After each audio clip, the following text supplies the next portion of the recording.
Subscribe now. EU Debates. Merci, Madame la... Thank you, Madam President. President, 200 days now. For 200 days now, the Ukrainian people has been fighting the Russian aggressor. For 200 days, they've been fighting for their freedom and for our freedom. Their struggle is ours. It is the struggle of democracy against autocracy, the struggle of the rule of law against the law of the strongest. It's the freedom against oppression, our union against its enemies. The last few months we've held the line all together.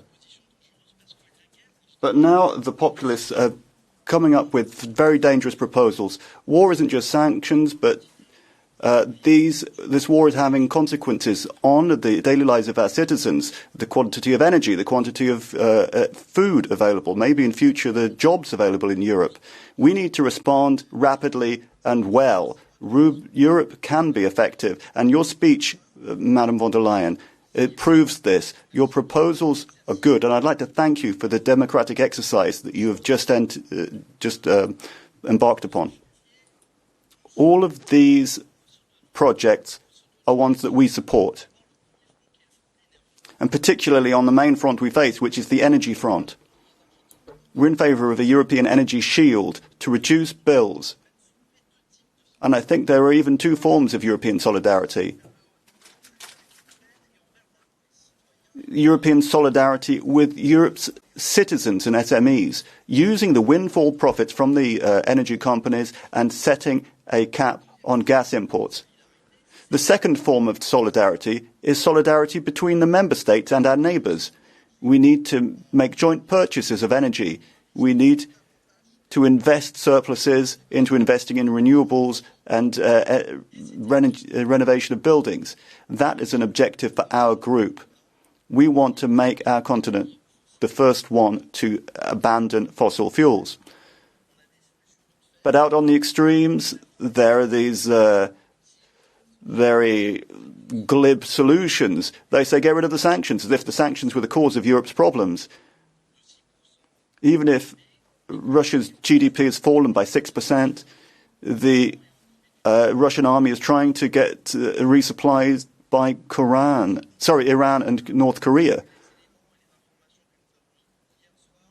We've received information yesterday about the kinds of huge figures, 300 million euros, that have been sent to European political parties in Europe and abroad to carry out interference.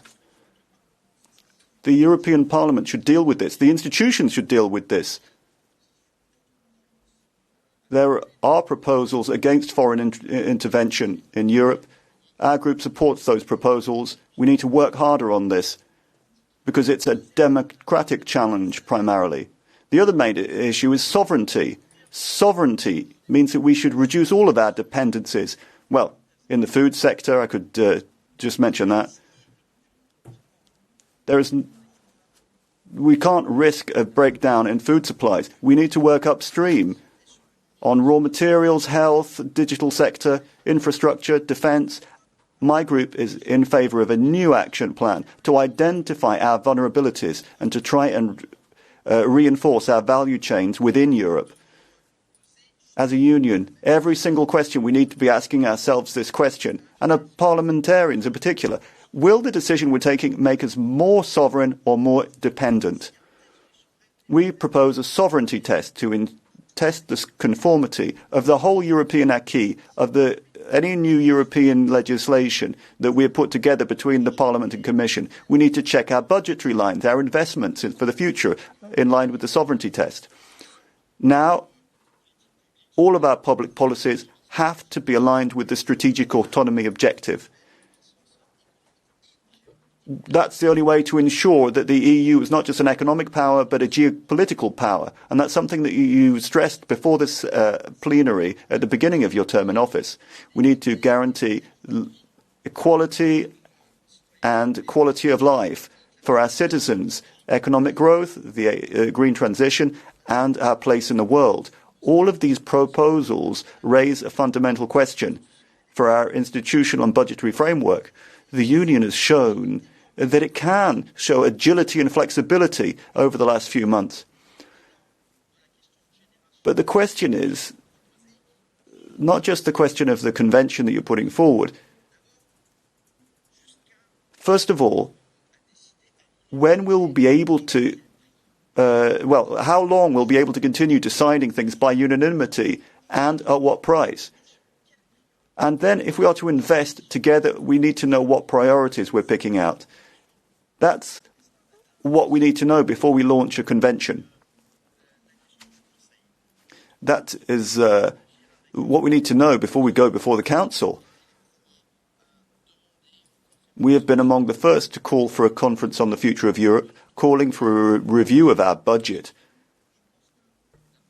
And a convention can follow that up. I'm sure that you'll find that my group's position is clear and will not surprise you. And I'm sure you won't be surprised that I raise the rule of law. The rule of law has to be our compass. It has to guide our actions beyond our borders and within the European Union.